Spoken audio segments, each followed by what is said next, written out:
sejahtera bagi kita semua beserta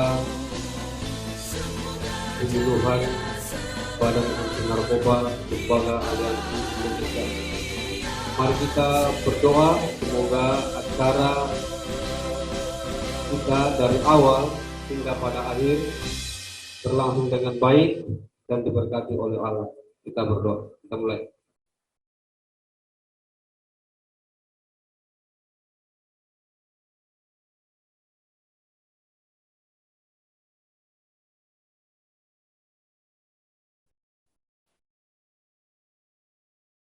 Berdoa selesai.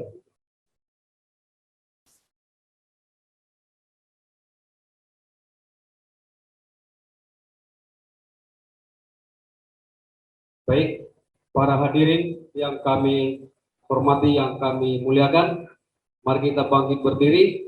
Kita akan menyanyikan lagu Indonesia Raya yang dipimpin oleh Ibu Catherine.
Para hadirin dipersilakan untuk duduk kembali.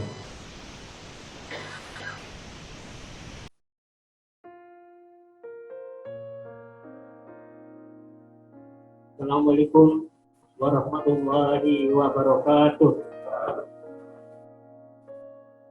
Yang kami hormati Ketum Aliansi Indonesia, yang kami hormati perwakilan dari Pangdam Jaya, dari Polda Metro Jaya, dan seluruh petinggi Aliansi Indonesia dan pengurus KAN Indonesia. Tidak lupa kami ucapkan terima kasih yang setinggi-tingginya kepada para peserta di seluruh Indonesia, khususnya Dinas Pendidikan DKI yang mana diikuti oleh seluruh guru SMA SMK, yang mana pada hari ini kita mengikuti webinar penyuluhan bahaya narkoba bagi generasi muda kita. Maka dalam rangka memperingati Hari Narkoba Internasional, kami Lembaga BAN Aliansi Indonesia bekerja sama dengan BNN tidak lupa untuk mengadakan kegiatan penyuluhan yang mana kita awali dari sekolah SMA SMK di Jakarta. Dengan keterbatasan waktu dan perlengkapannya, kami mohon maaf yang sedalam-dalamnya. Bila mana ada kekurangannya, kami minta maaf. Terima kasih. Wassalamualaikum warahmatullahi wabarakatuh.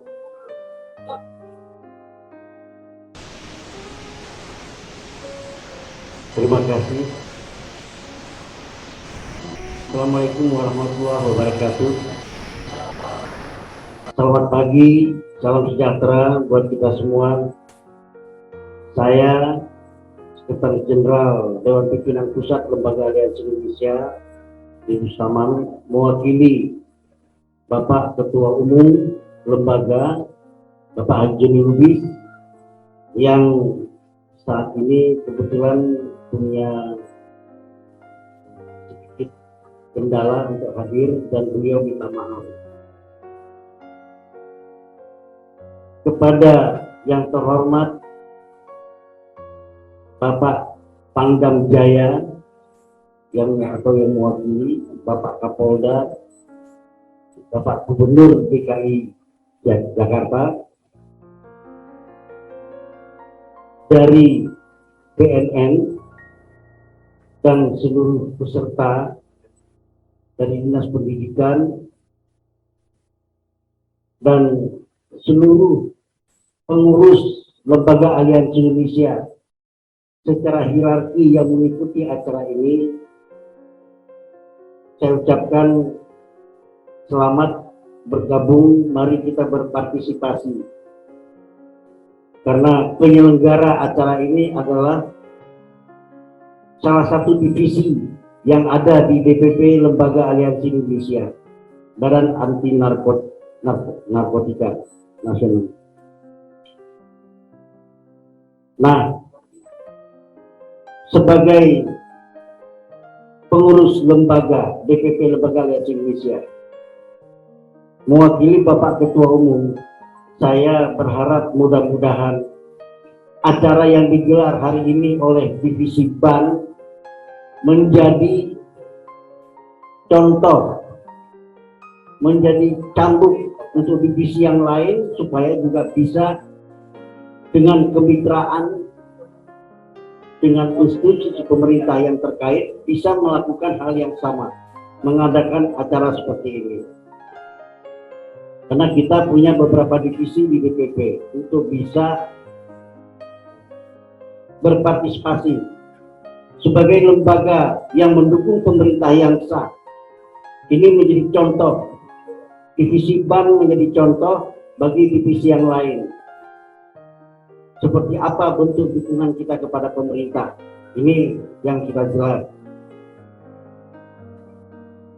Dengan tidak berpanjang lebar, saya ucapkan selamat datang kepada seluruh peserta, para undangan. Terima kasih atas kesediaan hadir di acara ini. Dengan tidak berpanjang lebar, acara ini kita lanjutkan. Terima kasih. Assalamualaikum warahmatullahi wabarakatuh.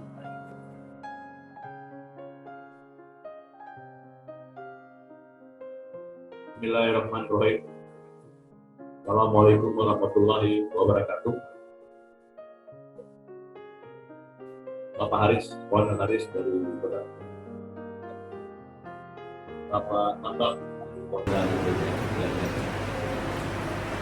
para koordinator nasional Lembaga Aliansi Indonesia, para seluruh jajaran. Di sini ada Bapak Sekjen, Bapak Mustamam, dan seluruh peserta yang ada pagi hari ini.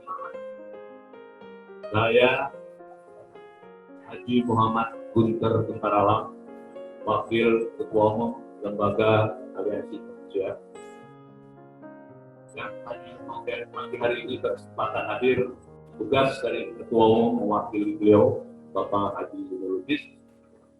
Kami yang 4 sore kemarin mendapat perintah dari Bapak Ketua Umum untuk mewakili pelaksanaan program Badan Anti Nasional Narkotika Lembaga Indonesia, ketuanya oleh Bapak Gono.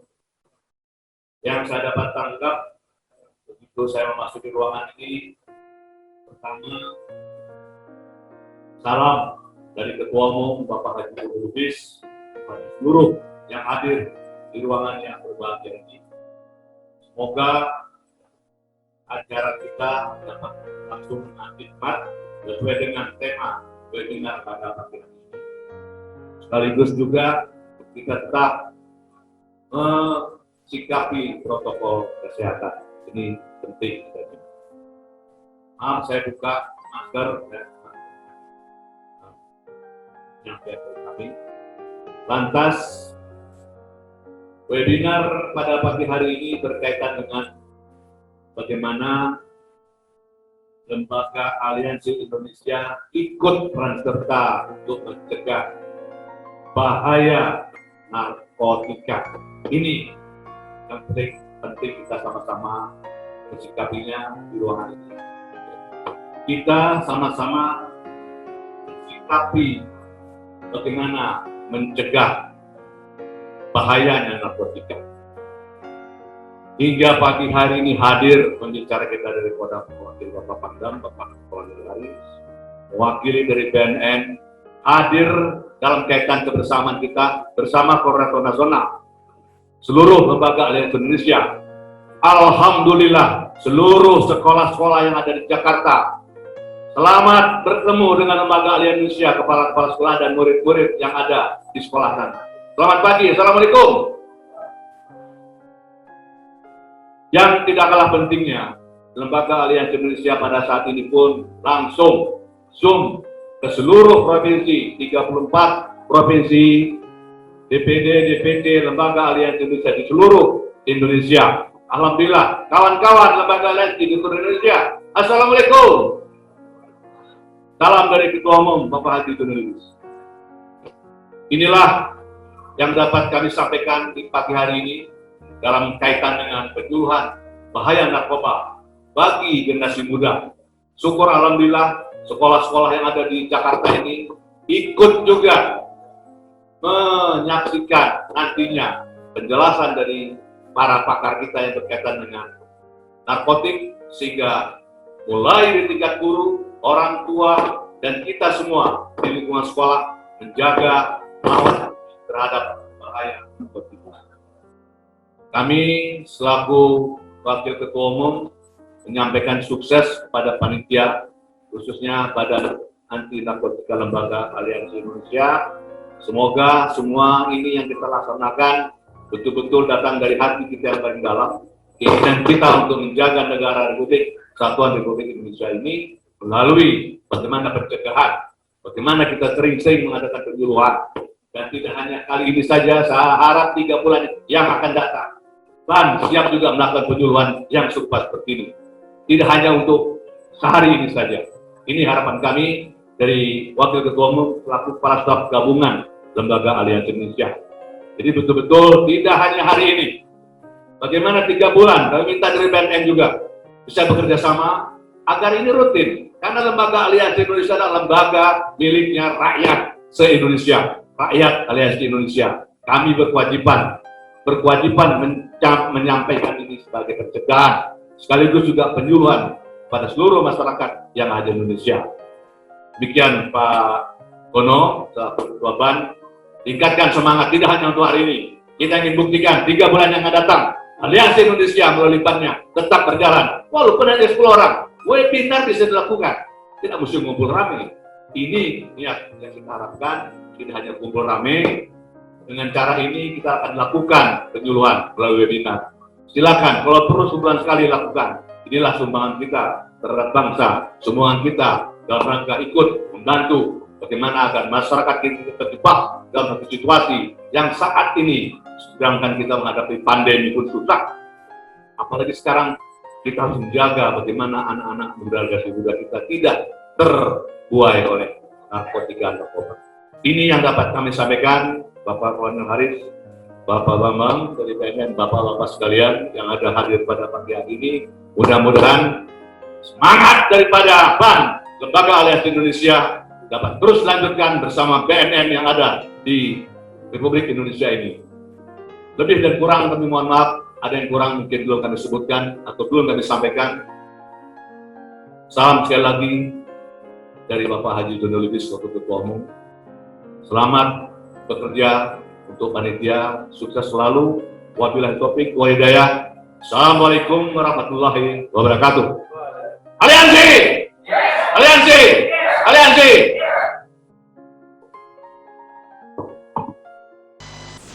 Baik, terima kasih. Bismillahirrahmanirrahim. Assalamualaikum warahmatullahi wabarakatuh. Selamat pagi, salam sejahtera bagi kita semua.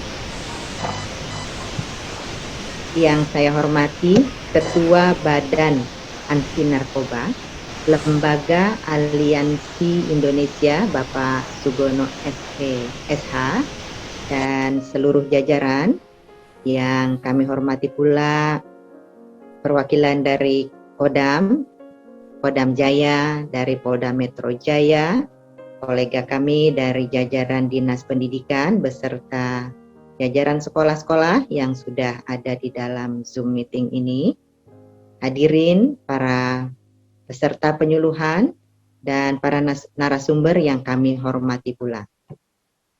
Terlebih dahulu, pertama-tama sekali lagi marilah kita panjatkan puji syukur kehadirat Allah Subhanahu wa Ta'ala, Tuhan yang Maha Esa. Atas rahmat karunia-Nya, kita semua dalam keadaan sehat walafiat dapat mengikuti penyuluhan bahaya narkoba secara virtual dalam rangka Pra-Hari Anti Narkoba Internasional atau HANI tahun 2021, dan semuanya tetap melaksanakan dengan protokol kesehatan yang sangat ketat. Pada kesempatan ini, izin saya, Kepala Dinas Pemberdayaan, Perlindungan Anak dan Pengendalian Penduduk DKI Jakarta membacakan sambutan Gubernur DKI Jakarta, Bapak Anies Rashid Baswedan PhD, sebagai berikut. Bapak Ibu yang kami hormati, Bapak Gubernur menyambut sangat baik prakarsa DPP Lembaga Aliansi Indonesia Badan Anti Narkoba dalam menyelenggarakan penyuluhan bahaya narkoba secara virtual ini yang diperingati bersama-sama dengan berbagai elemen lembaga ini dari berbagai provinsi di Indonesia, juga ada kabupaten, kota turut serta di dalam penyuluhan ini.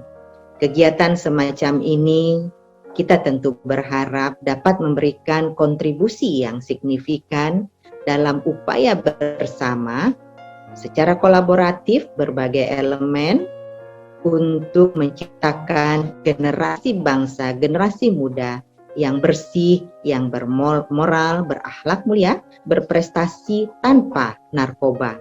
Penyuluhan ini tentu saja sejalan dengan upaya-upaya yang telah dilakukan oleh pemerintah, baik pemerintah pusat maupun pemerintah daerah di berbagai wilayah di Indonesia ini, termasuk di dalamnya tentu saja pemerintah Provinsi DKI Jakarta.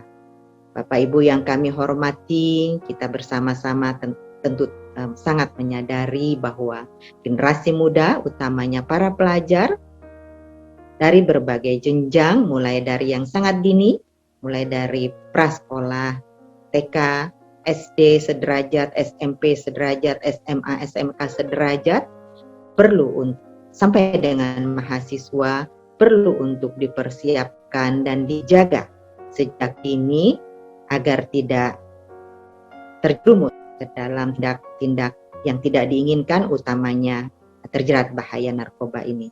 Pemberantasan narkoba harus terus kita laksanakan secara intensif, yang mana peringatan-peringatan telah diberikan oleh pemerintah secara terus-menerus. Namun sebagaimana kita ketahui bersama dari rilis Polri yang dikeluarkan pada tanggal 14 Juni yang lalu, kita tentu miris semuanya. Kita dapat mengetahui dari rilis tersebut puluhan ribu tersangka pada penggal semester pertama ini, mulai Januari sampai dengan Juni.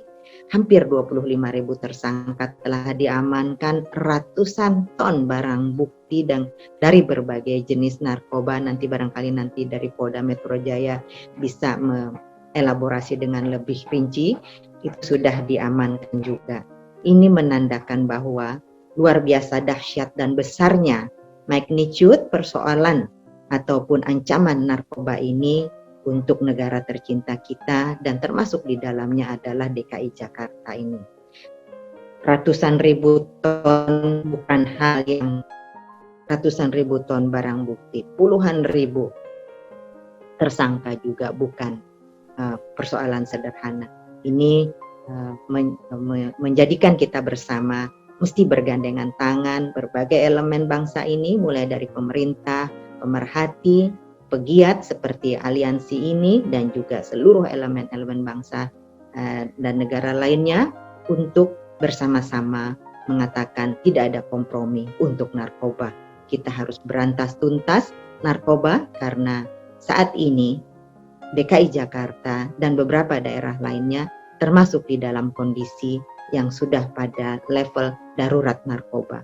Untuk itu, sekali lagi kami juga menghimbau kepada jajaran Pemprov DKI Jakarta, utamanya seluruh jajaran Dinas Pendidikan beserta sekolah-sekolah, untuk kita tidak kompromi dengan narkoba ini, dan mari sukseskan penyuluhan ini tidak saja hari ini namun juga untuk hari-hari seterusnya. Bapak Ibu yang kami hormati, di antara bahaya narkoba ini juga kita mengetahui berbagai ikutan-ikutan yang timbul di dalamnya, misalnya pelanggaran hukum, berkembangnya HIV/AIDS serta hepatitis dan berbagai persoalan-persoalan lainnya.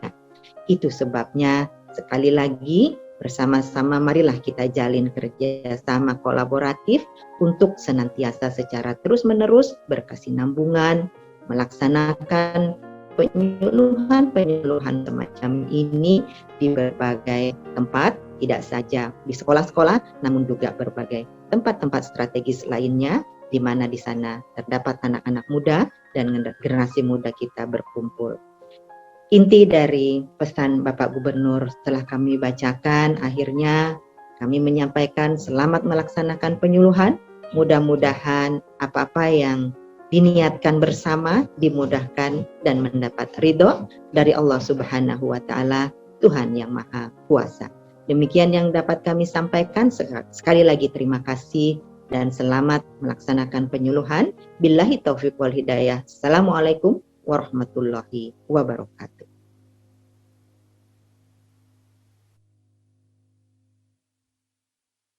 Rekan-rekan di aliansi, rekan-rekan di BNN, dan juga terima kasih kepada seluruh narasumber ya yang hadir, yang saya hormati Pak Haris, perwakilan dari dari Kodam ya, Kolonel Haris, dan juga dari Pak Bambang dari Polda Metro Jaya. Saya juga kemarin suan ke sana Pak, izin. Jadi terima kasih telah hadir, dan juga rekan-rekan BNN yang tidak bisa hal yang lainnya, juga Dinas Pendidikan, yang tadi dari Pak Gubernur sudah menyampaikan sambutannya.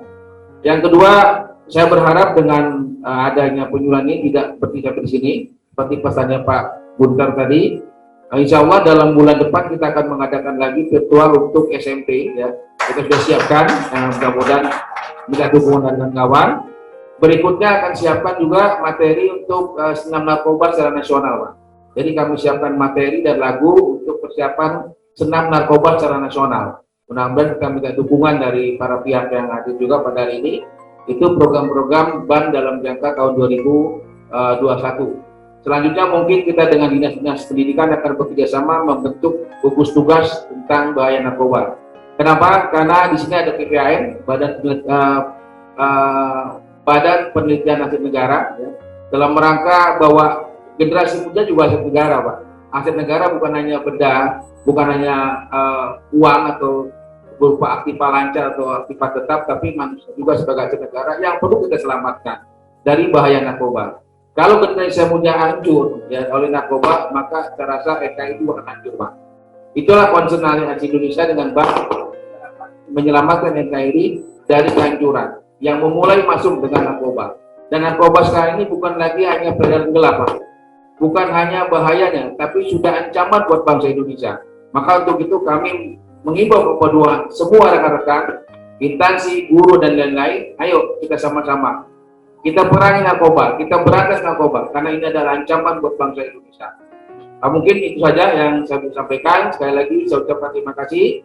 Wabil khusus kepada Ketua Umum Aliansi Indonesia, Pak Jono Lubis. Semoga beliau sehat selalu, diberikan kekuatan untuk selalu memimpin dan membimbing kita semua. Assalamualaikum warahmatullahi wabarakatuh.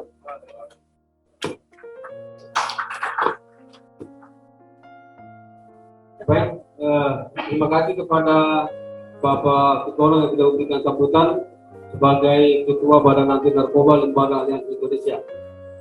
Untuk berikutnya kita kembali kepada kata sambutan berikutnya Kepala Dinas Pendidikan DKI Jakarta Bapak Putoyo HS, Kasudin Pendidikan Jakarta Timur 2. Waktu dan tempat kami berikan. Baik Pak, terima kasih. Bismillahirrahmanirrahim. Assalamualaikum warahmatullahi wabarakatuh.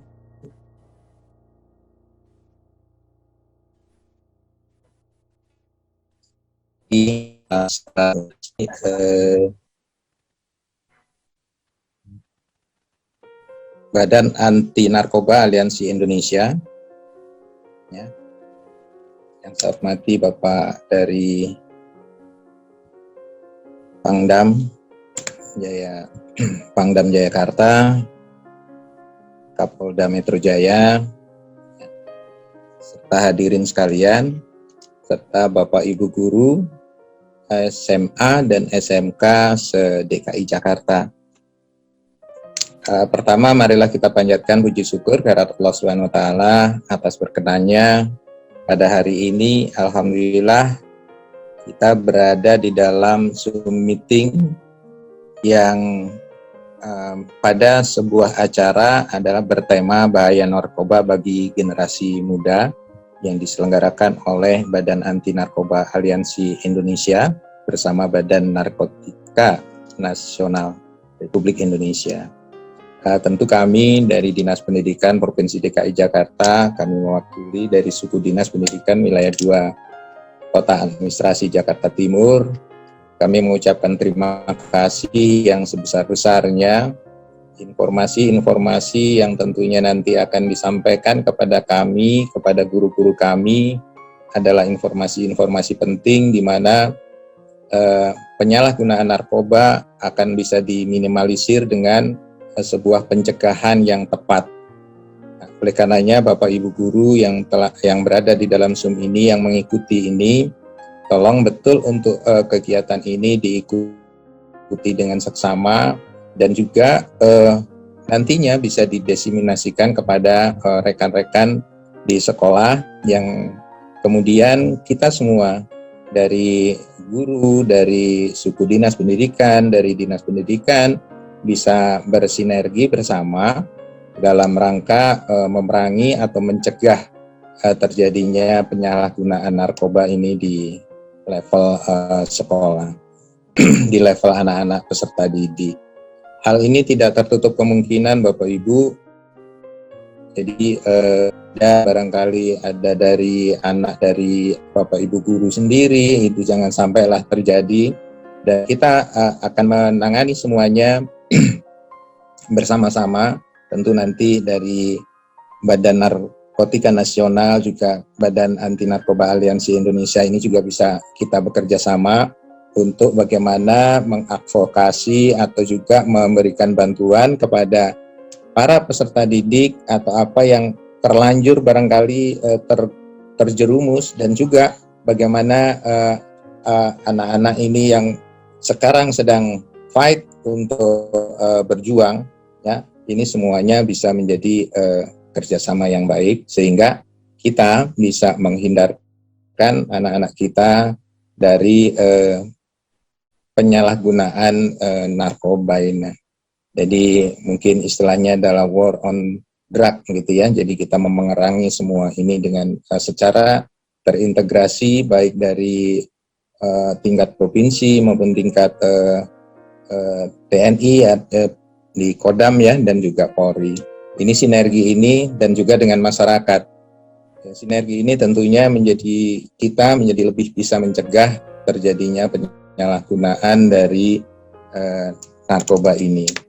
Oleh karenanya sekali lagi kami mengucapkan terima kasih yang sebesar-besarnya, dan kami memohon kepada seluruh peserta, Bapak Ibu guru, baik dari SMP, SMA, SMK, yang hari ini diundang adalah SMA dan SMK. Mungkin tadi juga ada yang dari SMP, kami sangat terima kasih.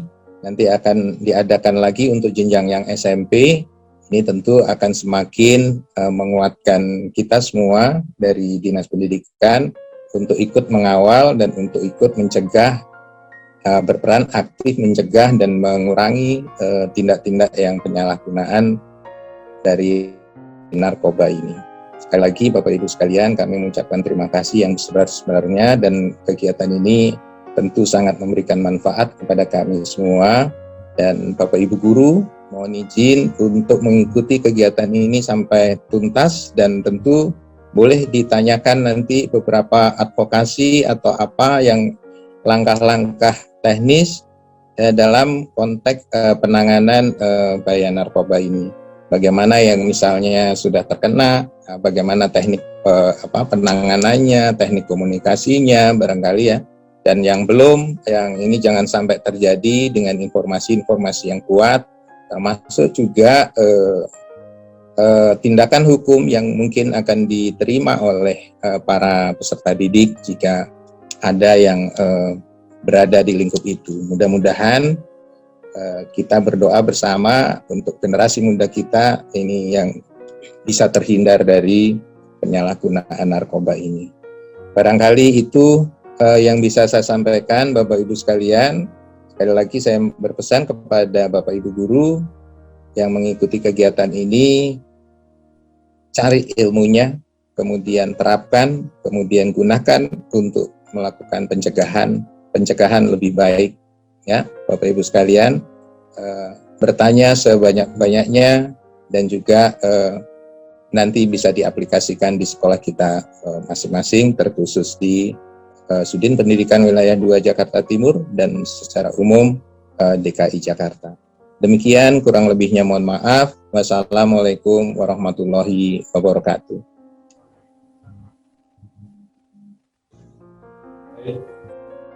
Ya, baik Bapak Ibu, terima kasih sebelumnya atas kesempatan yang diberikan kepada BNN. Saya dalam hal ini mewakili Bapak Kepala BNN.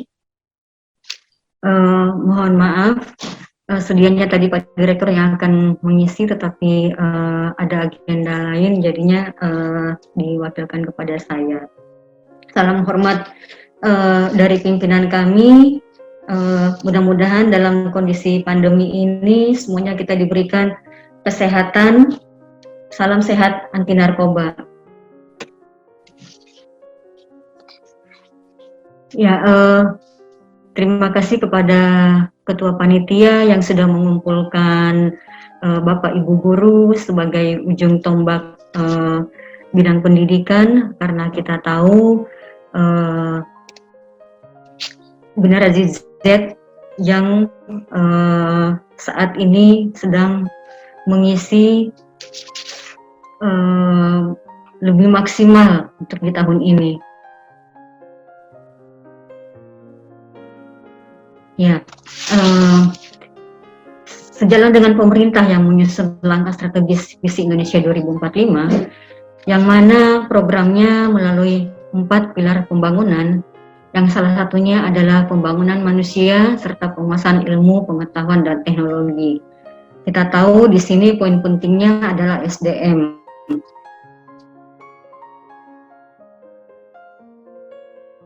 Kita ketika SDM tako, tentunya ini bisa tercapai. Tetapi kita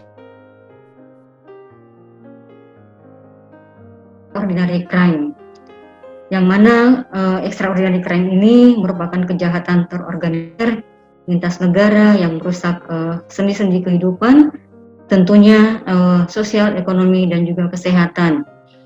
Salah satunya adalah narkoba. Narkoba kita tahu ibarat sebuah pohon berada di akarnya. Ketika akarnya itu rusak, tentunya pohon itu tidak akan mungkin tumbuh, apalagi kita harapkan untuk berbuah, seperti itu. Jadi harapannya untuk yang SDM, iptek, tentunya kita landasi juga dengan kekuatan iman yang untuk tidak tergoda dengan narkoba. Silahkan slide. Nah, Bapak Presiden juga sudah mengamanatkan bahwa kondisi Indonesia saat ini dalam setahun meninggal kurang lebih 18.000 jiwa meninggal sia-sia. Ini bukan angka yang kecil. Kondisi sudah darurat. Oleh karenanya diperlukan kerjasama yang komprehensif dari semua lintas kementerian dan juga program yang holistik dan juga terintegrasi. Oleh karenanya kehadiran bapak-bapak, ibu-ibu, kami ucapkan komitmen yang benar-benar untuk mengupayakan P4GN ini bisa dilaksanakan dengan baik. Oke, slide.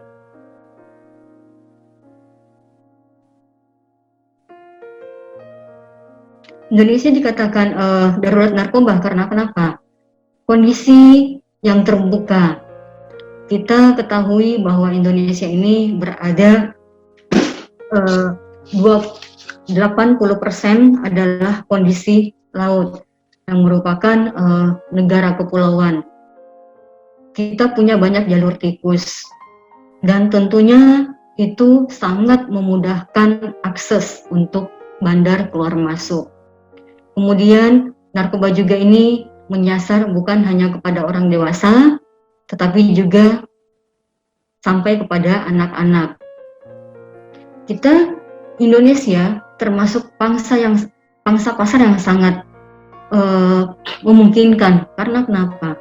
270 juta jiwa yang disampaikan tadi bahwa kurang lebih 27% itu adalah generasi Z dan 25%-nya itu adalah milenial. Yang mana milenial ini dan generasi Z ini tentunya sangat labil, yang gampang dipengaruhi. Kemudian kerugian yang timbul dari kejahatan narkoba juga ini kurang lebih 84 triliun.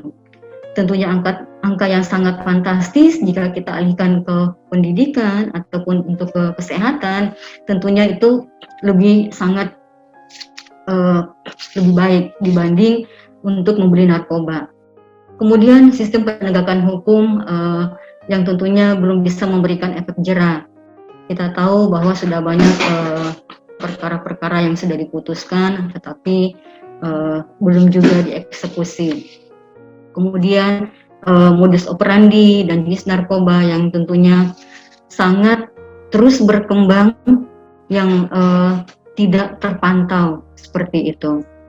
Kemudian narkoba ini yang sampaikan tadi juga merusak kerja fisik, emosi, dan tentunya yang paling utama adalah kinerja otak. Jika otak sudah rusak, tentunya semua tidak akan bisa berjalan dengan baik sesuai fungsinya.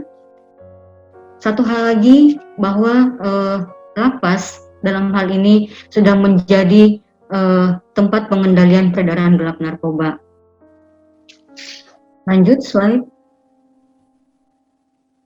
Ya, di slide kita lihat 80% penyelundupan narkoba terjadi di laut. Disampaikan tadi bahwa kita negara kepulauan yang tentunya ini adalah akses yang sangat mudah. Karena kenapa? Karena di bandara mereka sudah mengetahui kalau pengendaliannya sudah terlalu ketat. Sedangkan di laut mereka bisa menggunakan penyeberang seperti yang di Kepri ataupun yang punya perahu seperti itu yang belum mendapatkan informasi ini. Ataupun mereka mengetahui tetapi mereka karena faktor ekonomi akhirnya mereka bisa terjerumus. Kemudian slide. Ya, dari hasil penelitian BNN kerjasama dengan Puslitkas UI tahun 2019 menunjukkan bahwa kelompok pelajar dan mahasiswa ini mempunyai angka prevalensi yang setara dengan 2.297.000 orang. Artinya sangat sayang sekali ketika pelajar dan mahasiswa ini tidak bisa kita selamatkan. Nah, Bapak Ibu guru, mohon izin, kemarin kita sudah berdiskusi dengan Kemendikbud bagian kemahasiswaan untuk memasukkannya ke dalam kurikulum. Sementara itu berproses, mungkin bisa diselipkan, entah itu mungkin 5 menit sebelum memulai pelajaran, atau mungkin di waktu-waktu ketika ada tugas, mungkin bisa diselipkan pesan anti narkoba seperti itu. Karena kita ketahui juga kalau beban muatan lokal itu juga sudah banyak seperti itu. Slide. Kerja juga sangat tinggi, kurang lebih 2,1%. Angkanya setara dengan 1.500.000 orang. Ini banyak di kalangan menengah ke atas, juga untuk yang di pertambangan. Karena kenapa? Karena mereka ketika tekanan pekerjaan, kemudian juga kondisi rumah tangga, kemudian juga mereka masalah rekan kerja, banyak faktor. Jadinya kita harapkan sekarang untuk lingkungan pemerintah ataupun swasta itu bisa dibuatkan semacam biro konseling seperti yang ada di sekolah-sekolah, bimbingan konseling seperti itu. Slide. Nah, berdasarkan Undang-Undang 35, kita ketahui ada 3 jenis penggolongan narkotika, yang mana golongan 1 ini hanya bisa digunakan untuk riset, tidak untuk medis. Nah, ketika akan melakukan riset, ini pun harus atas persetujuan Kementerian Kesehatan. Seperti itu. Kemudian yang golongan 2, ini sering digunakan dalam medis, tetapi sebagai upaya terakhir. Misalkan ketika ibu-ibu yang akan sesar, lahiran gitu ya. Kemudian kita mungkin yang ketika akan operasi, entah itu operasi gigi atau mungkin operasi besar, operasi kecil lainnya, seperti itu. Anak-anak kecil juga biasanya ketika step itu mungkin bisa dimasukkan biasanya dimasukkan stesolid ke dalam duburnya. Itu juga adalah narkotik golongan 2. Kemudian yang untuk golongan 3 ini sering sekali kita menggunakan narkotik ini. Kalau biasanya Bapak Ibu batuk ataupun anak yang sakit demam, biasanya ada resep yang digaris merah. Nah, itu adalah narkotik. Nah, ketika resepnya narkotik, Bapak Ibu jangan mengulang resep itu tanpa sepengetahuan dokter. Kecuali kalau memang resepnya itu belum ditebus semua. Karena biasanya banyak kasus ibu-ibu ketika anaknya sakit, kadang-kadang datang ke apotek, ibu tolong saya diberikan resep ini, padahal itu adalah narkotik. Harusnya itu kembali ke dokter, tapi karena biasanya ibu ini tidak mau repot, akhirnya dengan jalan approach seperti itu, minta untuk diberikan. Itu sangat berbahaya, Bu. Karena kenapa? Karena mungkin saat itu sembuh, tetapi ketika sering diberikan, tentunya akan terjadi resistensi. Artinya apa? Harus dosis yang berada di atasnya. Dan itu ketika stamina anak ibu tidak sesuai dengan kondisi fisik yang terlihat, itu bisa mengakibatkan fatal, terjadi kematian seperti itu. Jadi ibu-ibu tolong untuk dipahami bahwa setiap resep itu yang digaris merah dan narkotik itu tidak bisa diulang tanpa sepengetahuan dokter, seperti itu. Oke, slide. Nah, ini contoh golongan 1. Ada papaver, somniferum, kemudian ada opium dan turunannya, kemudian ada inek, ada ganja yang sering kita lihat gitu kan ya. Kemudian ada heroin, ada kokain. Kalau sekarang yang sering digunakan ini adalah ganja dan inek. Kalau zaman-zaman perang dulu tentunya ini kokain gitu ya. Heroin juga 1-2 yang ada di Indonesia, tetapi itu juga jarang terjadi kasusnya. Kemudian yang golongan 2, slide. Nah, yang untuk golongan 2 ini yang saya sampaikan tadi, ini sering digunakan untuk obat bius, petidin, kemudian ada morfin, ada metadol, ada fentanyl, ada dextromuramid. Nah, ini tentunya harus seizin dokter, dan ini juga harus di rumah sakit. Ini barangnya murah, tetapi dapatnya susah.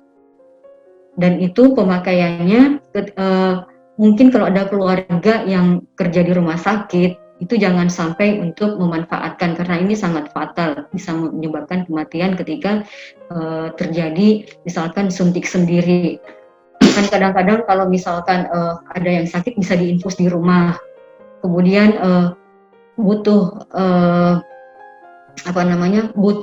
penenang, langsung berinisiatif untuk menggunakan ini. Biasanya perawat yang suka seperti itu. Jadi kalau Bapak Ibu punya keluarga perawat, mohon disampaikan. Oke, slide. Golongan 3. Golongan 3 ini kodein. Kodein, kemudian ada difenoksilat, buprenorfin, etilmorfin. Kodein ini yang biasa ada di obat batuk.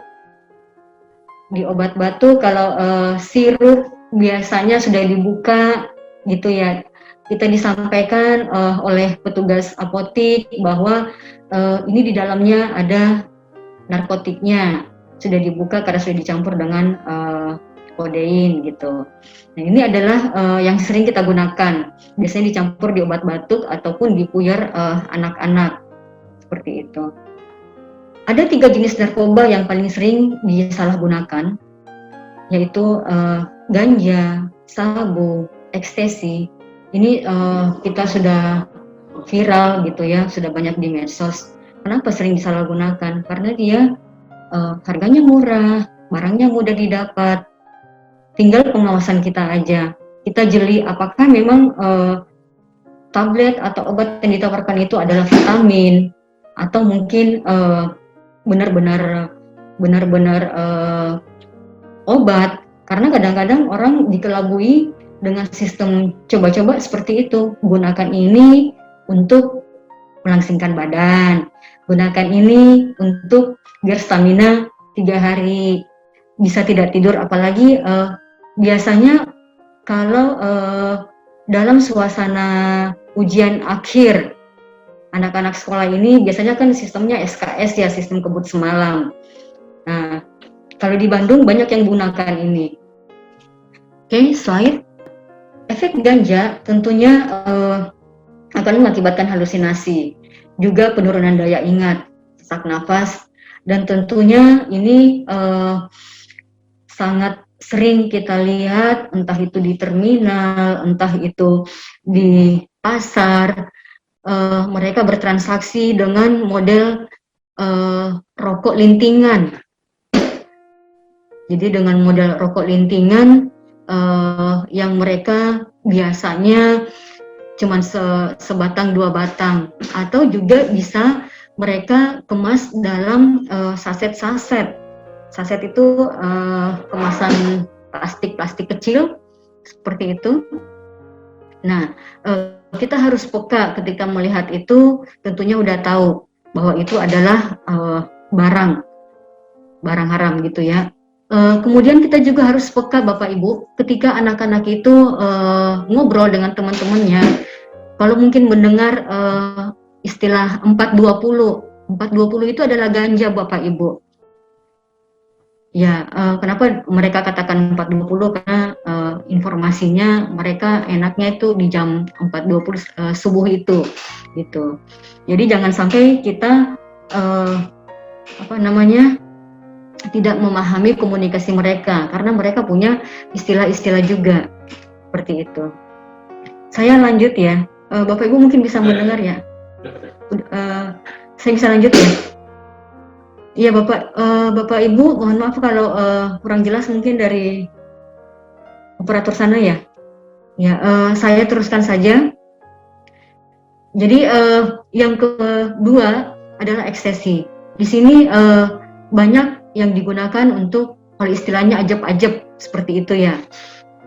Nah, di sini biasanya mereka kalau untuk pemula, mereka yang saya sampaikan tadi mempengaruhinya dengan model seperti itu. Kalau misalkan di kalangan ibu-ibu rumah tangga ataupun mungkin di kalangan ART biasanya mereka ini buat glowing atau ini buat melangsingkan seperti itu. Jadi kita harus mewaspadai ketika ditawarin obat dengan dengan iming-iming seperti itu harus ditolak seperti itu. Jadi mungkin bisa disampaikan ke orang-orang rumah. Nah, ini sangat berbahaya sekali karena tentunya akan menjadi hiperaktif, tetapi setelah itu langsung akan lemas, tidak bisa lagi beraktivitas seperti biasa, dan tentunya ini akan mengakibatkan denyut jarinya menjadi cepat. Kalau seseorang yang kondisinya tidak stabil, ini bisa langsung mengakibatkan meninggal seperti itu. Ada di Indonesia itu kurang lebih 83, sedangkan yang baru teridentifikasi itu adalah 75 yang baru masuk dalam lampiran Kementerian Kesehatan. Nah, 8 ini masih di dalam proses, yang artinya akan dimasukkan juga ke dalam lampiran Kementerian Kesehatan seperti itu. Oke, slide. Salah satu contohnya adalah kratom. Kratom ini yang banyak tumbuh di Pontianak, Potosi Bau. Mungkin kalau ada Bapak Ibu dari Pontianak gitu ya. Ini sekarang jadi polemik kita, karena kenapa? Mereka sudah menjadikan ini adalah suatu nafkah karena bisa diekspor. Tapi di sana juga sebagian penduduknya itu sudah menggunakan ini. Nah, ini efeknya sama dengan ganja, dia mengandung alkaloid. Nah, kalau kita menggunakan ini, kita tahu bahwa ganja itu memang membuat halusinasi. Pertamanya enak, tetapi setelahnya itu tentunya akan mengakibatkan penurunan konsep stabilan seperti itu. Nah, ini terlihat kemasan-kemasan online yang dijual dengan berbagai namanya, mereknya.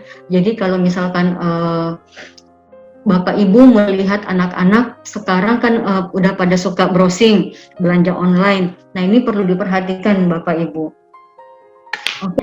Nah, dampak narkoba pada kesehatan tentunya ini sangat utama adalah merusak pada otak, di mana akan mengurangi daya sensor. Artinya gini, ketika misalkan kita menyentuh panas, tentunya otak akan menstimulasi otot untuk bergerak menghindari panas itu. Tetapi ketika otak sudah menurun, perintah otak itu sudah tidak ada lagi. Kita mau bergerak tetapi tidak bisa untuk bergerak seperti itu. Adanya pelambatan saraf sensorik seperti itu. Kemudian penurunan fungsi pernapasan. Tentunya juga pada organ-organ vital lainnya seperti jantung dan juga ginjal. Kemudian fungsi pencernaan dan juga saluran kemih seperti itu. Efeknya nanti bisa mengakibatkan AIDS ataupun hepatitis jika menggunakan taraf intermediate seperti itu. Nah, biasanya juga mereka mengoplos. Biasanya mereka menggunakan yang model cairan seperti saphir itu. Oke, slide.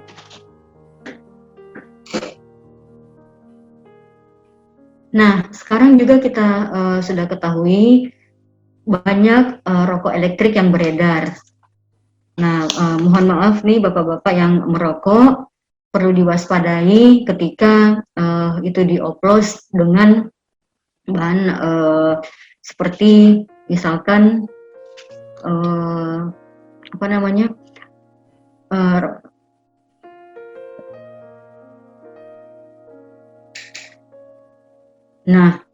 rokok ini juga mengandung, walaupun rokok konvensional, dia juga mengandung logam. Di situ ada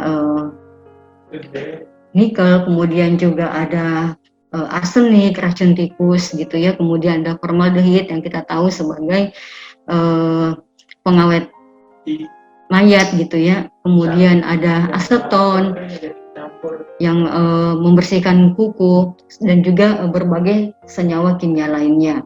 Jadi sangat perlu diwaspadai. Oke, slide.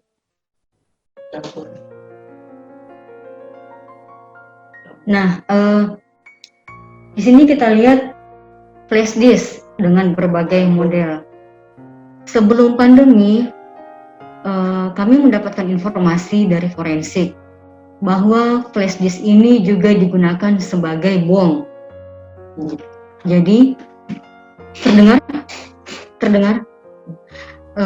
Jadi, kumparan elemennya ini dibongkar, kemudian diisi dengan narkotik. Mohon izin Bapak Ibu, kalau kita melihat mungkin anak-anak sekolah ketika masih offline, kita tetap harus waspadai.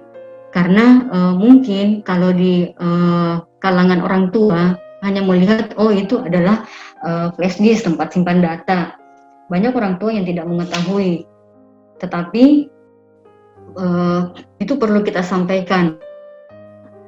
Ketika mereka tidak mengetahui, anak-anaknya akan bisa mengelabui. Seperti itu Bapak Ibu. Oke, slide. Nah, ini adalah dampak overall, dampak negatif dari penyalahgunaan narkotik ini, di mana itu bisa terjadi korupsi, karena ketika dia tidak mendapatkan barang itu, dia harus bagaimana caranya biar bisa mendapatkan uang, kemudian bisa terjerumus ke dalam jaringan, kemudian juga bisa dalam proses pencucian uang, kemudian juga masuk dalam tindak kriminal, produktivitasnya menurun, dan juga terjadi perubahan lingkungan sosialnya yang tentunya itu akan mengakibatkan kriminal di sekitarnya. Apa sih faktor yang mempengaruhi penyalahgunaan narkoba itu? Nah, di sini ada 3 faktor. Silahkan slide. Itu dilihat dari faktor dari diri sendiri.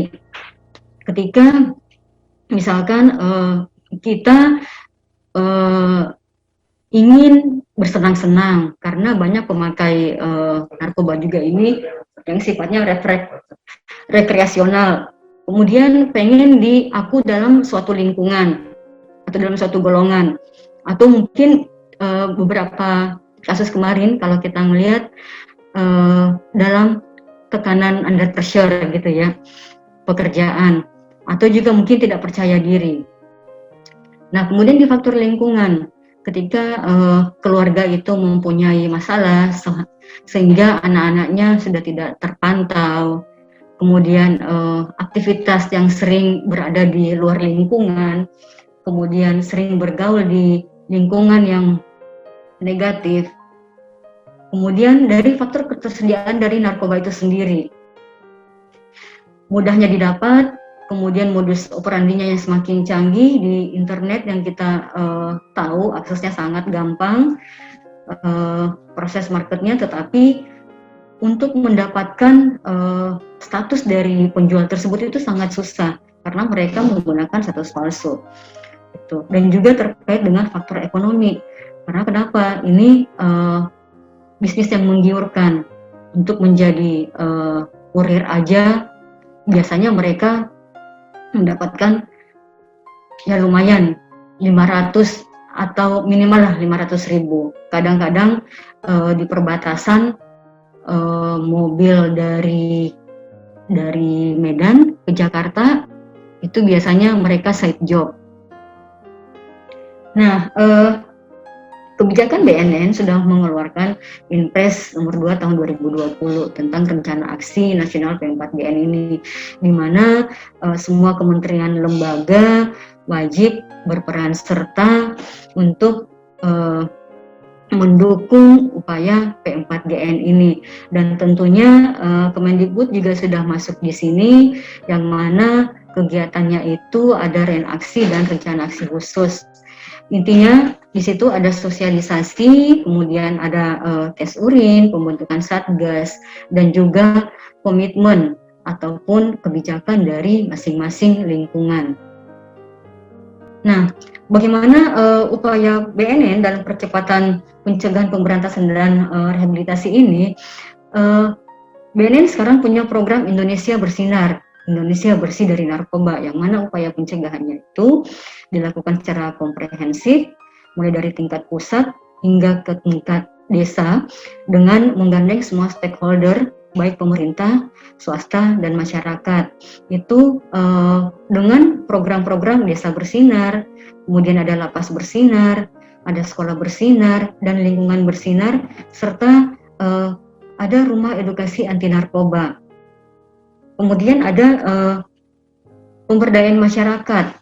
Di sini ada alternatif development. Mungkin Bapak Ibu yang sudah sering komunikasi dengan teman-teman di BNNK atau BNNK, mereka ada program life skill, yang mana di situ khususnya untuk lokasi JDAD itu di Aceh, kemudian di Biren, Gayo, itu ada perubahan alih fungsi lahan.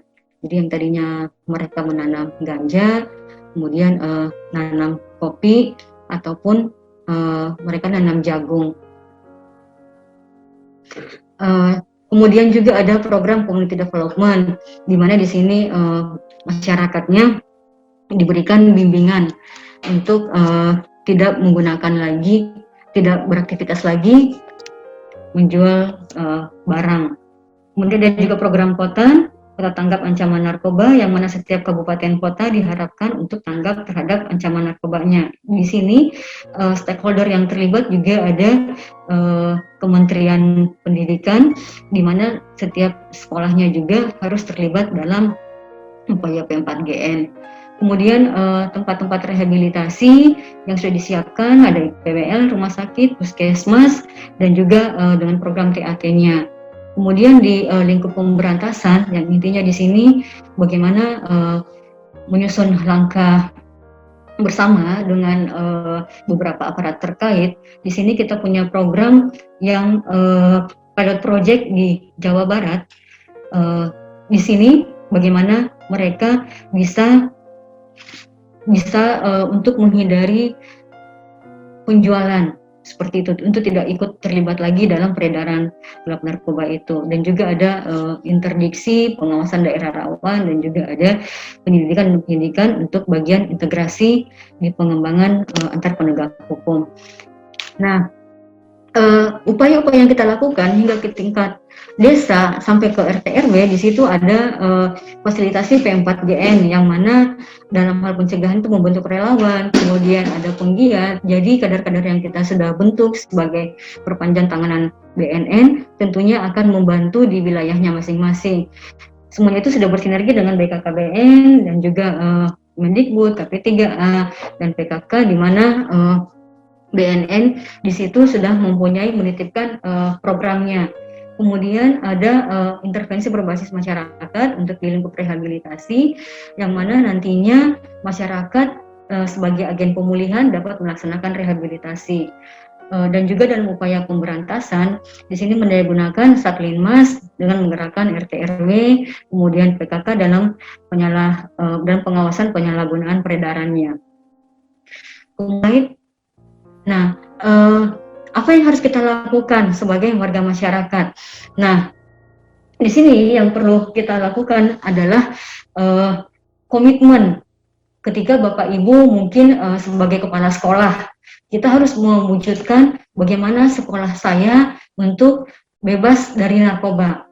Itu, atau mungkin membuat suatu fakta integritas ketika misalkan anak sekolah masuk sedang membuat perjanjian ketika nanti terjadi sesuatu dalam hal penyalahgunaan peredaran gelap narkoba, itu harus diberikan sanksi.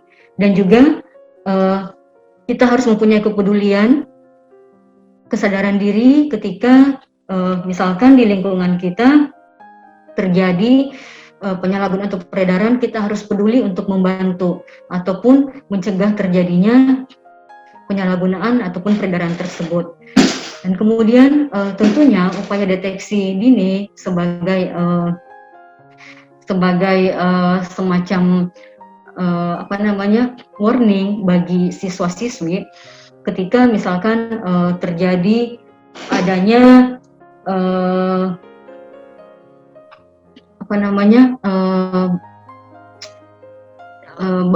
bahasan atau wacana bahwa di sekolah tersebut terjadi penyalahgunaan atau mungkin di tempat tersebut terjadi transaksi. Nah, di situ kita harus, ketika ada transaksi berarti ada penyalahgunaan. Di situ kita harus sigap bahwa kita harus melakukan tes urin. Nah, untuk mendeteksi bahwa siapa aja yang terlibat dalam tersebut. Kemudian yang terakhir, secara overall itu bagaimana mewujudkan lingkungan kita tentunya untuk lingkungan bersih dari narkoba.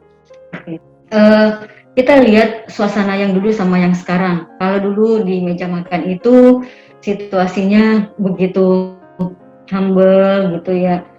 Tapi sekarang dengan adanya gadget, semuanya jadi sibuk sendiri.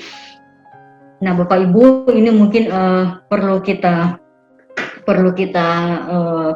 eliminir sekarang ini, apalagi kita tahu anak-anak sekolah dengan gadget seperti itu. Jadi perlu dibuat aturan kapan harus memegang gadget, kapan harus bersama keluarga. Karena komunikasi yang paling penting itu adalah keluarga. Ketika di lingkungan keluarga sudah merasa nyaman, tentunya insya Allah di luar mereka sudah bisa menjaga diri. Seperti itu. Karena kita tahu sekarang banyak istilahnya anak-anak ABG itu lebih senang curhat dengan temannya daripada ke orang tuanya ataupun kepada saudaranya, seperti itu. Nah, dengan adanya komunikasi yang efektif di keluarga, tentunya akan bisa menghindari penyalahgunaan dan peredaran gelap narkoba ini. Demikian mungkin yang bisa saya sampaikan. Terima kasih. Billahi taufiq wal hidayah. Assalamualaikum warahmatullahi wabarakatuh.